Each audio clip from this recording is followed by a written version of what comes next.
अस्सलाम वालेकुम दोस्तों, मेरी तमन्ना चैनल में आप सबको खुशामदीद। दोस्तों, तारीख़ियत इंतहाई अहमियत की हामिल है। इससे पता चलता है जिस्मानी इलाज मुआवजा कैसे किया जाए। इस्लाम ने हमें, जो हमारा दीन है, वो इस बारे में क्या हुक्म देता है, क्या राय देता है। कदीम से जदीद किसको फॉलो करें, कैसे फॉलो करें, आज उसी चीज़ पे डिस्कस करेंगे। तो हमारा सवाल है, रूहानी इलाज वर्सेस तिब्बी, medical versus spiritual, which is first, which is perfect.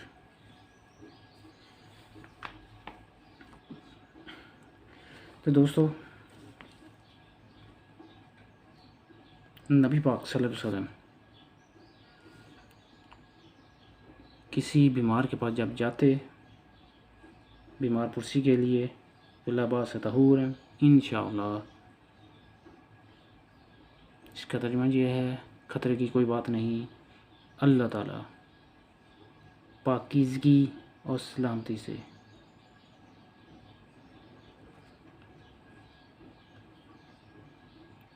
अपनी हिफाजत में रखेगा।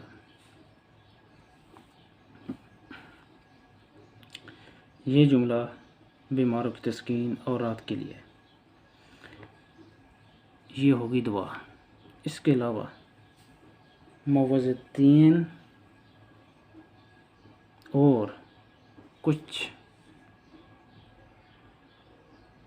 बीमार के इलाज मुआवजा के लिए उसकी बीमारी से मतलब सूरतें ऐड ऑन कर देते थे।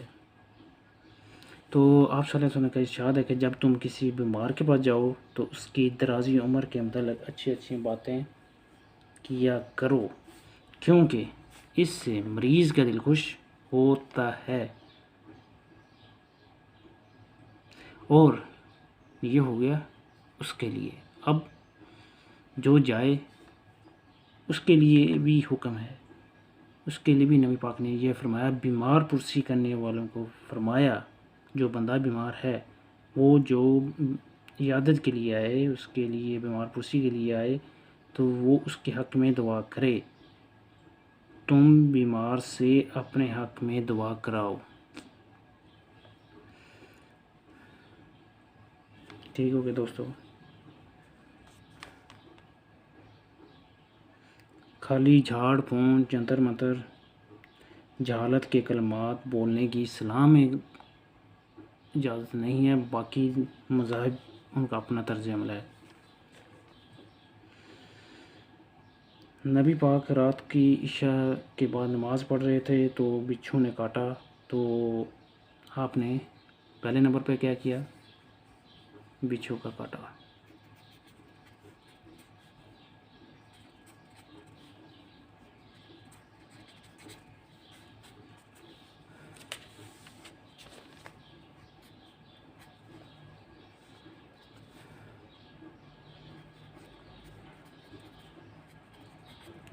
नमक वाला पानी दर्द के मकाम पर डाला। तिब्बी इलाज,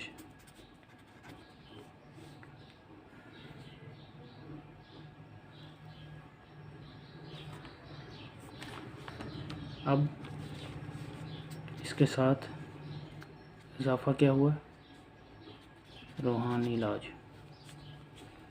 वो क्या था, मुअव्वज़तैन।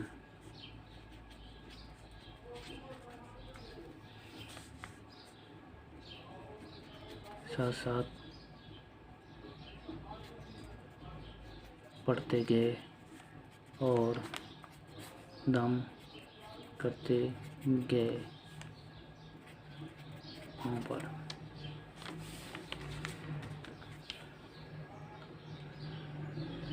दोनों ज़रूरी हैं।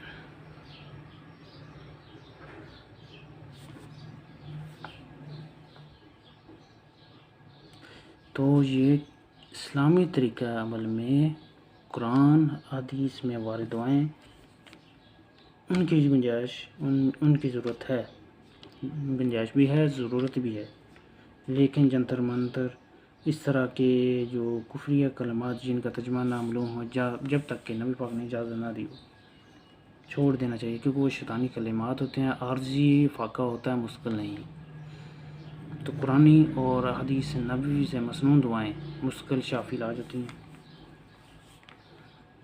तो आप सल्लल्लाहु अलैहि वसल्लम ने फरमाया झाड़ फूंक के मनके और जादू शिरक में से है। आप सल्लल्लाहु अलैहि वसल्लम ने फरमाया ऐ अल्लाह इस तकलीफ़ को दूर कर और शिफा अता फरमा। ये होती है बात।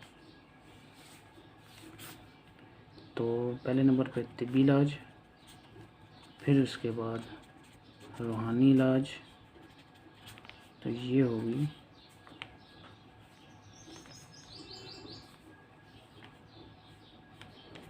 दुआ,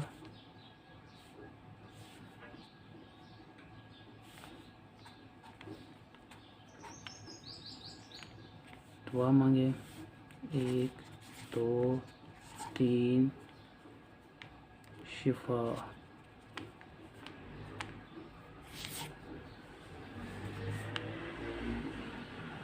रिज़ल्ट ये निकलता है।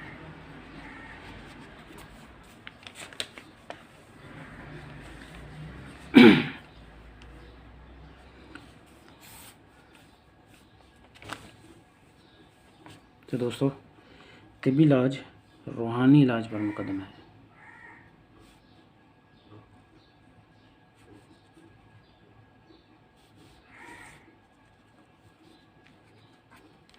तिब्बी इलाज रूहानी इलाज पर मुकदम है।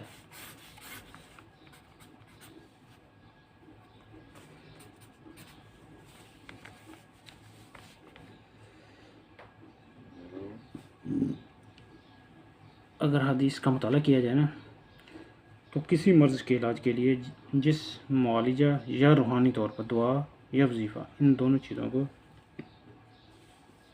जमा करते, तो ऐसे मौके पर अगर इन दोनों की ज़रूरत हो, पहले नंबर पर इलाज पर ज़ोर देते, दूसरे नंबर पर दुआ या वजीफ़े का हुक्म देते, भी साथ इसका भी ऐड प्लस किया जाए।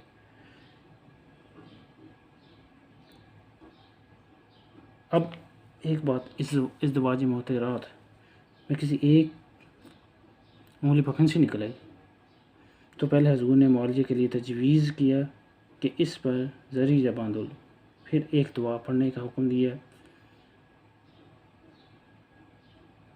मतलब पहले इलाज करें, फिर इसके साथ दुआ मांगें, ताकि अगर जिस्मानी मर्ज़ होगा तो वो दवा मेडिसिन से दुरुस्त हो जाएगा। अगर उसमें कमी होगी, कोई आसमानी आफतों की, मुसीबतों की, तो वो दुआ से हल हो जाएगी, यानी कि कमी नहीं छोड़ी।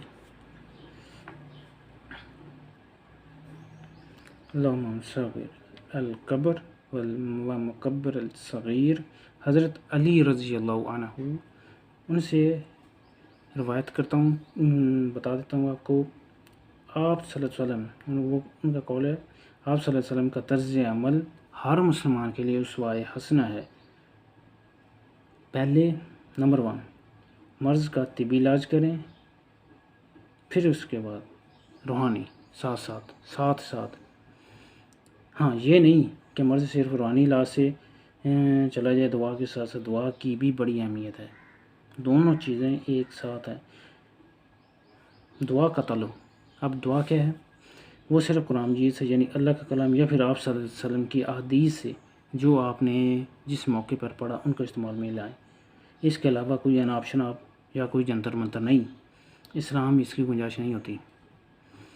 तो इसमें बारे में ये अब्दुल्ला इब्न मसूद रज़ी अल्लाहु अन्हु की अहलिया हज़रत ज़ैनब बताती हैं कि मेरे शौहर हज़रत अब्दुल्ला ने मेरे गले में कुछ दागे देखे थे, तो आप सल्लल्लाहु अलैहि वसल्लम, आप रज़ी अल्लाहु अन्हु ने ये फरमाया कि ये तुम्हारे क्या चीज़ है तुम्हारे गले में? तो मैंने अर्ज़ की ये दागे ये मुझे किसी ने झाड़ फूँक के लिए दिए हैं। तो इस पर हज़रत अब्दुल्ला इब्न मसूद रज़ी अल्लाहु अन्हु ने इन्हें लिया, इसको खींचा और तोड़ दिया और कहा, तुम अब्दुल्ला इब्न मसूद के घर वाले शिरक से बेनियाज हो, क्योंकि मैंने ख़ुद नबी पाक सल्लल्लाहु अलैहि वसल्लम से सुना था कि झाड़ फूँक के मनके और जादू शिरक में से हैं। तो हज़रत ज़ैनब कहती हैं रज़ी अल्लाहु अन्हा, मैं एक यहूदी था, उसके पास झाड़ फूँक के लिए जाती थी। जब वो झाड़ फूँक करता तो मेरी आँख को आराम आ जाता था। तो अब्दुल्ला इब्न मसूद ने कहा, ये सब शैतानी काम है, तो जिसे शैतान अपने हाथ से सरंजाम देता था। जब जंतर मंतर इसका जो उसका कलाम था उसका असर ख़त्म हो जाता तो वो पर्दा हट जाता, फिर वही तकलीफ़ शुरू हो जाती थी।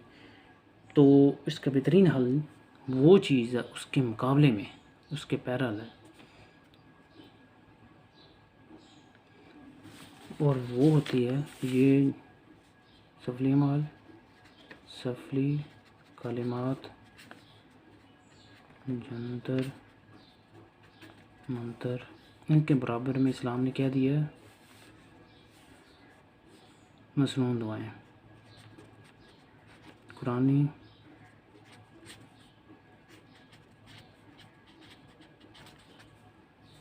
ये इसके मुकाबले में आ गई हैं। ये आर्जी होती हैं, मुस्तकिल शिफा।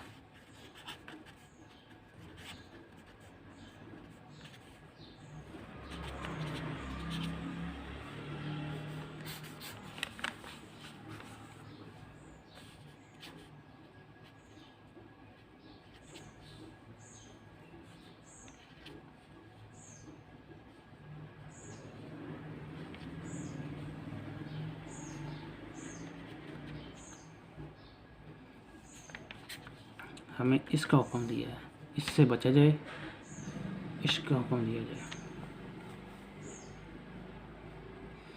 तो दोस्तों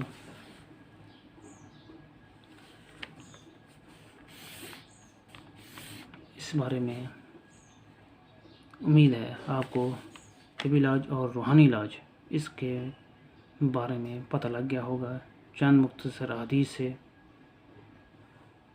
और कुछ इसकी डिटेल से जो प्रैक्टिकली परफॉर्म किए गए, भी किसको पहले करना है, किसको बाद में करना है, दोनों को करना है या एक को करना है, कौन सा इलाज, इनकी तरतीब क्या है। इनकी तरतीब हमेशा ये होगी, पहले तिब्बी इलाज होगा, फिर रूहानी उसके साथ हो जाएगा, फिर उसके साथ आप दुआ भी मांगेंगे, फिर अल्लाह की तरफ से रिज़ल्ट जितना भी आना होगा वो आप तक पहुंच करेगा। तो दोस्तों जिन लोगों ने अभी तक हमारे चैनल को सब्सक्राइब नहीं किया वो सब्सक्राइब करें, बेल आइकन को प्रेस करें ताकि हर आने वाली नई वीडियो आप तक लाजमी पहुंचे। हमारे चैनल मेरी तमन्ना, ये रिक्वेस्ट हमारी, सब्सक्राइब करें, लाइक करें, शेयर करें। तो दोस्तों इजाज़त चाहता हूँ, अल्लाह आपका हामी नासर हो।